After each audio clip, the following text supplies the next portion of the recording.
Hello everybody, Terrible Shoes back at it again. And for today's video, I know I've got a little different background for today. I apologize about that. Where I live, it is getting incredibly hot. And because of that, people like to weed whack for 20 of the 24 hours a day. Therefore, I literally can't sit in my living room and record because it is so unbelievably loud, as crazy as that is to say. So I'm stuck kind of sitting in here with some weird lighting and a really bad flare on my glasses. So if you can just deal with that for now, I apologize. Anyway, we're going to be checking out a classic Cringe clip. We haven't done this in a little while, but basically this is back when Blooming Waters was still at Costco. We're going to take a look at the clip itself, and then we're going to commentate on what's going on. So if you can hit the like button, hit the subscribe button, it helps me out a ton. Let's get right into it.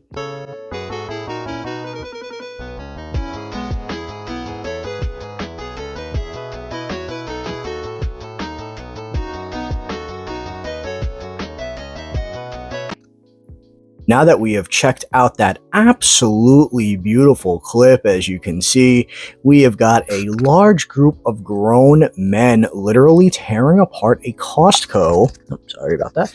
Tearing apart a Costco because of a Pokemon card collection that they wanted to resell at the time. So Blooming Waters, when this came out, you know, it was kind of like one of those weird ones where it came out a while after the original set did. You know, they do this once in a while with premium collections to try and breathe life back into older sets. I'm hoping they do something like this with Prismatic at some point and just print the living shit out of it. It would be great.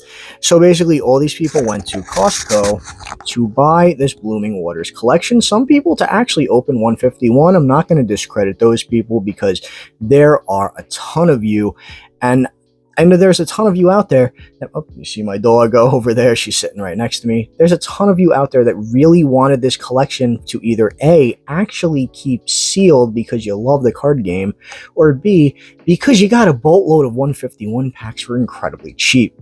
These guys, on the other hand, are not here for that reason, and it's very, very upsetting. Sorry, dogs going a little crazy.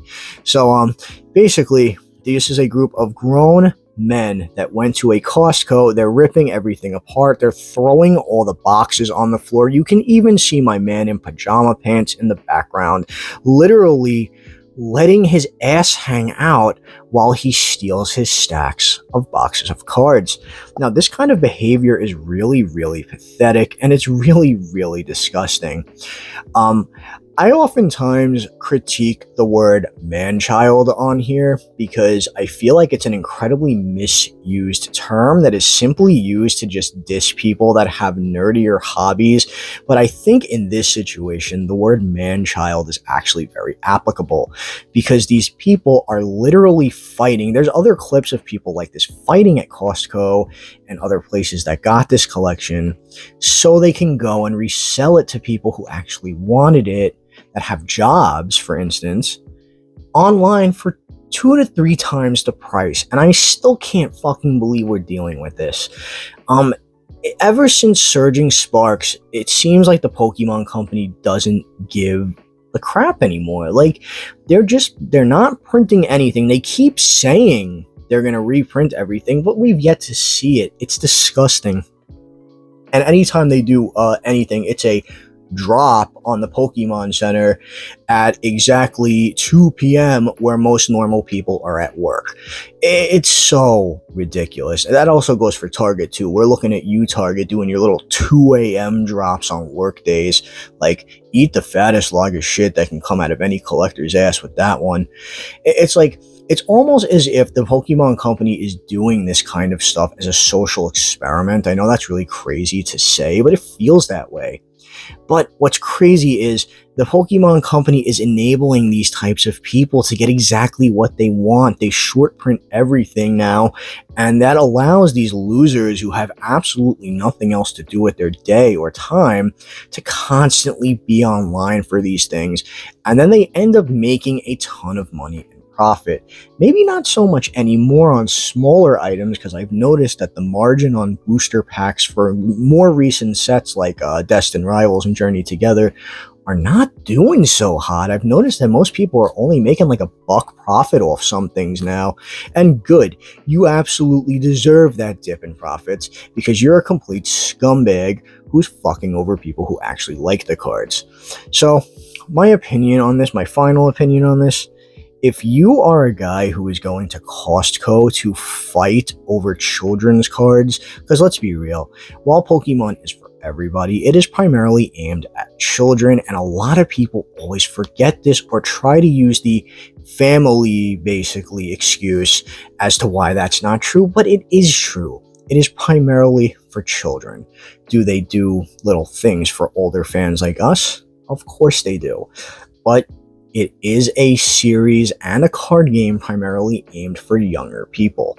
And when you see grown-ass men throwing hands over a box of cards, it's just crazy. I've told a story on here one time a while ago about the time I went to Target and two guys got into a fist fight over the last Elite Trainer box, and it turned out it wasn't even a sealed one, it was a returned one that somebody did. That's how stupid these people look when they go in there and they fist fight over these cards. It's really dumb. All in all, I really hope one day the Pokemon Company just puts a stop to this, just kind of stops like short printing. It's like get on track with this shit. I do, however, believe the black and white set, the Gen 5 set, is going to be the end of all this because I'm not letting you guys rewrite history. You guys hated Gen 5 when that shit came out, and I am not going to let any big Pokemon. It's my dog's paw right there. She, like, whenever we get all worked up talking on these videos, she always runs to our rescue because she thinks like we're upset. It's really funny. We're not gonna let you guys write some bullshit revisionist history. You guys hated Gen 5. Yes, I am pointing at you, you lying sack of crap. You never liked Gen 5, and I think that the Black Bolt and White Flare are gonna be the end, at least the beginning of the end of scalping, because nobody liked Gen 5 when it came out.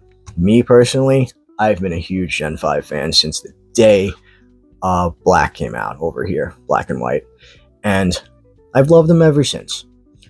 So that's really all I have to say about this video. If you could please like and subscribe, it would help me out a ton, and put a comment down below on what you think about this classic Cringe, or any solutions you might have to kind of stop it from always ending up like this. Like I said, I think that the end is near for scalpers, and I think the end of Pokemon scalping is coming soon. Maybe not right away, but soon. But I want to know what your opinion is on this. So let me know down below, and I'll catch you guys in the next video. Ooh, the camera just shook because a dog just slapped it with her tail. You okay? I'll see you guys in the next video. Thanks for checking me out.